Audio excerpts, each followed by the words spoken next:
ஆன்மீகம் சேனல் நேயர்களுக்கு எனது அன்பின் வணக்கம். அடியேன் இப்பொழுது நின்று கொண்டிருக்கின்ற இடம் 1500 ஆண்டுகள் பழமையான அகிலாண்டேஸ்வரி உடனாகிய பொன்வைத்தநாதர் திருக்கோவில் சித்தாய்மூர் அப்படிங்கிற ஒரு கிராமத்தில், திருத்துறைப்பூண்டி வட்டம் சித்தாய்மூருங்கிற கிராமத்தில் எழுந்தருளி உள்ள ஒரு 1500 ஆண்டுகளுக்கு மேலே முத்தரச சோழ மன்னரால் கட்டப்பட்ட இந்த திருக்கோவில் நேற்றைய தினம் வெகு விமரிசையாக சீரோடும் சிறப்போடும் சீரார்ந்த பொலிவோடும் கும்பாபிஷேகம் வெகு விமரிசையாக நடந்திருக்கு.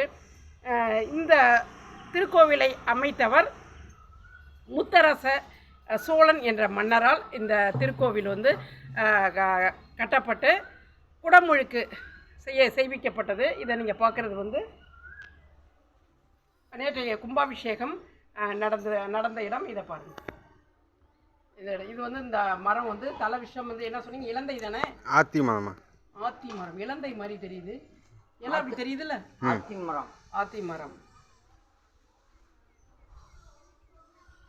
கும்பாபிஷேகம் நடந்த யாகசாலை மண்டபத்தை பாருங்கள். ஆத்தி மரம், இதனுடைய தலை விஷம் ஆத்தி மரம். ரொம்ப அற்புதமான ஒரு இடத்தில் இந்த கிராமத்தில் இயற்கை எழில் சூழ்ந்த, இப்படி எடுத்துருங்க ஐயா. இயற்கையான ஒரு எழில் சூழ்ந்த ஒரு இடத்தில் ஒரு பழமையான சிவாலயத்தை தரிசனம் செய்வது அப்படிங்கிறது ஒரு பெரிய பாக்கியமாக அடியேன் கருதுகிறேன். அந்த திருத்துறைப்பூண்டி டு திருவாரூர் சாலையில் ஆலத்தம்பாடி அப்படிங்கிற ஊர்லேருந்து ஒரு 7 கிலோமீட்டர் உள்ள வந்தால் இந்த கிராமத்தில் அமைந்துள்ள இந்த சுவாமி அம்பாளை நாம் தரிசனம் செய்து நம் கர்மாவை போக்கி நாம் வாழ்வாங்கு வாழலாம். நன்றி. மேலே மேலே சரிலாமா? ஓகே.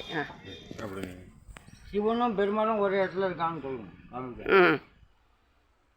அந்த சிவாலயத்துக்கு பின்னால் பெருமாள் கோவில் இருக்குது. அதாவது சைவம் வைணவம் அப்படிங்கிற ஒற்றுமையை இந்த சிவாலயம் நமக்கு காட்டுகிறது.